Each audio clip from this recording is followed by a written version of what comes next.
السلام علیکم۔ کراچی میں زوردار دھماکہ، بیکری میں دھماکے سے علاقہ لرز اٹھا، والد اور دو بیٹے زخمی، شہریوں میں خوف و ہراس پھیل گیا، ہوشیار رہیں۔ کیا آپ حالات حاضرہ سے آگاہی حاصل کرنا چاہتے ہیں؟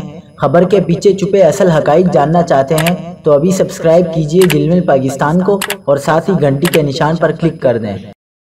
آپ کو بتاتے چلیں کہ کراچی میں بلدیہ ٹاؤن 9 نمبر کباڑی چوک کے قریب بیکری میں گیس لیکیج کے باعث دھماکہ ہو گیا، جس کے نتیجے میں والد اور دو بیٹے جھلس کر شدید زخمی ہو گئے۔ بیکری ملازم کا کہنا ہے کہ واقعہ گیس لیکیج کے باعث پیش آیا۔ بیکری میں سلنڈر بھی موجود تھے۔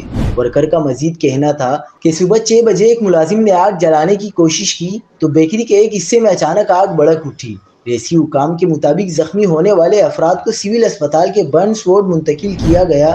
ریسکیو حکام کا کہنا ہے کہ زخمی ہونے والے افراد کی شناخت 30 سالہ علی، 24 سالہ رحیم اور 75 سالہ ریاض کے ناموں سے کی گئی۔ دھماکے کے باعث علاقے میں خوف و ہراس پھیل گیا۔